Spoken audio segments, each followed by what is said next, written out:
तो योद्धाओं, एक लंबी छुट्टी के बाद हम लोग फिर से आ गए हैं और आई होप कि आपने त्यौहार को अच्छे से सेलिब्रेट किया होगा, अपने घर वालों से मिले होंगे और एक शरीर में नई ऊर्जा का संचार हुआ होगा।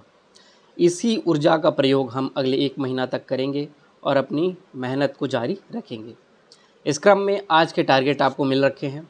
छत्तीसगढ़ वाला जो टॉपिक है उसमें आप जो जनजाति वाला चैप्टर पूरा है आपका, जैसे प्रीलिम्स वाला जो बुक होगा आपका हरिराम पटेल का विशिष्ट अध्ययन का, उस बुक में जो जनजाति वाला चैप्टर है उस पूरा चैप्टर को आप पढ़ेंगे।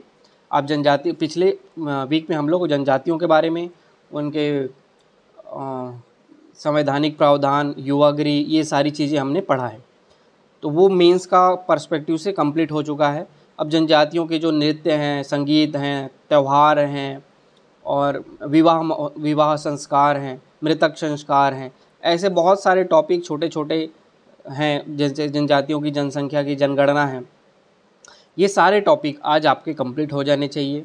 तो आपके हरिराम पटेल में जो जनजाति वाला चैप्टर है, छत्तीसगढ़ की संस्कृति वाले चैप्टर को छोड़ के, जैसे जनजाति के बाद छत्तीसगढ़ की संस्कृति स्टार्ट होता है, उससे पहले आप कंप्लीट जनजाति का टॉपिक पढ़ लें और ये आपके प्रीलिम्स और मेंस दोनों के लिए सफिशिएंट हो जाएगा। मैंने आपको एक PDF बना के नोट्स दिया है, वो आपके मेंस के लिए होगा और बाकी जितना आप अभी प्रीलिम्स में ये वाली बुक पढ़ रहे हैं ये सारा का सारा आपके प्री और मेंस दोनों को कवर करता रहेगा। इसके अलावा आपको एक्स्ट्रा कुछ भी करने की ज़रूरत नहीं है। ये आप थ्योरी पढ़ने के बाद ऑब्जेक्टिव क्वेश्चन ज़रूर लगाना। ऑब्जेक्टिव लगाने से चीज़ें याद होती हैं, समझ में भी आता है कि क्वेश्चन कहाँ से कैसे बनते हैं। और मेंस के भी क्वेश्चन आप ज़रूर देखें कि मेंस में पिछले साल इस टॉपिक से कैसे कैसे क्वेश्चन बने हैं, उस हिसाब से अपनी तैयारी भी आपको रखनी पड़ेगी। इसके अलावा जो इंडिया वाला टॉपिक है हमारा, उसमें हमारा पेपर 4 पार्ट 3 जो व्यवहारिक विज्ञान बिहेवियरल साइंस का टॉपिक चल रहा था, जिसमें हमने एनर्जी वाला पोर्शन, IT वाला इंफॉर्मेशन टेक्नोलॉजी, एनर्जी और एग्रीकल्चर ये वाला टॉपिक, जो हमारा मेजर टॉपिक लगभग 40% सिलेबस होता है, वो हमने कवर किया था। आज के टॉपिक में आपको बायोडाइवर्सिटी स्टार्ट करना है।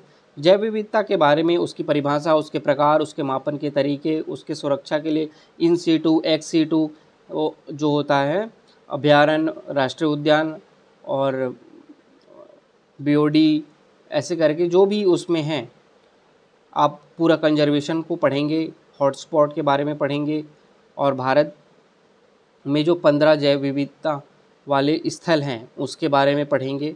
ये सारी चीज़ें आज बायोडाइवर्सिटी के बारे में आपको पढ़ना है।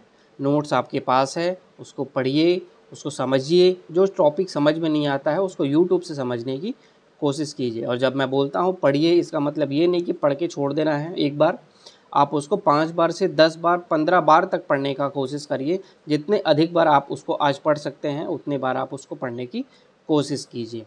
इसके बाद हम लोग हिंदी में प्रत्यय स्टार्ट करेंगे। पिछले वीक हम लोगों ने उपसर्ग कंप्लीट कर लिया है। उपसर्ग कंप्लीट करने के बाद इस वीक हम लोग प्रत्यय को कंटिन्यू करते हैं। प्रत्यय भी इस वीक हम लोग कंप्लीट करेंगे और लोकोक्ति को भी स्टार्ट कर रहे हैं। तो हमारा हिंदी में आप नया चैप्टर स्टार्ट करेंगे आज से, प्रत्यय और लोकोक्ति दोनों का 2-2 चैप्टर, आज 2-2 पेज, मतलब 2-2 आगे और पीछे, एक पन्ना 2 पेज, वो आपको पढ़ना है। कल इसके ऊपर हम लोग क्वेश्चन आंसर करेंगे। आपकी हिंदी की कॉपी स्टार्ट करेंगे फिर से उसमें लिखना और हिंदी को भी उसमें कंटिन्यू रखेंगे। कल हम लोग छत्तीसगढ़ वाला जो पोर्शन अभी संस्कृति जितना पढ़े हैं इसके ऊपर कल टेस्ट लिखेंगे, तो आप उसको अच्छे से पढ़िए। और करंट अफेयर जो हम लोग देखते हैं क्रेजी जी के ट्रिक का, वो आप पर डे देखिए। मेंस के लिए जो हमारा ओनली है इसका एडिटोरियल एनालिसिस है, वो भी आप उसको भी फॉलो करिए। जो भी इम्पॉर्टेंट आपको कंसेप्ट समझ में आता है, नहीं आता है, उसको देखिए और अपने ज्ञान को थोड़ा सा ब्रॉडर करने की कोशिश करिए। आप जब भी देखेंगे एप्लीकेशन बेस्ड क्वेश्चन अब ज़्यादा पूछते हैं, तो आपको एप्लीकेशन बेस्ड क्वेश्चन पूछने के लिए आपको प्रैक्टिकल नॉलेज होना बहुत ज़रूरी होता है। सिर्फ थ्योरेटिकल नॉलेज से काम नहीं बनेगा, आपको पास प्रैक्टिकल नॉलेज होना चाहिए। लेकिन एक स्टूडेंट के लिए समस्या ये हो जाती है कि आप या वो प्रैक्टिकल कर सकता है या फिर पढ़ाई कर सकता है, तो दोनों काम करना एक स्टूडेंट के लिए पॉसिबल नहीं हो पाता है। इसी को कंपनसेशन करते हैं हमारे द हिंदू के पेपर, जिसको हम लोग डेली सुनते हैं। ये आप करेंगे, कल टेस्ट लेंगे हमारा। और आज पूछने के लिए तो कुछ भी नहीं है, पढ़िए अच्छे से और आज के दिन की शुरुआत करिए। कल से हमारा टेस्ट होगा शुरू, और जो भी है अच्छी बात है, कल से हम लोग टेस्ट लिखते हैं। आज के लिए इतना ही, कल मिलेंगे एक नए टारगेट के साथ। Thank you.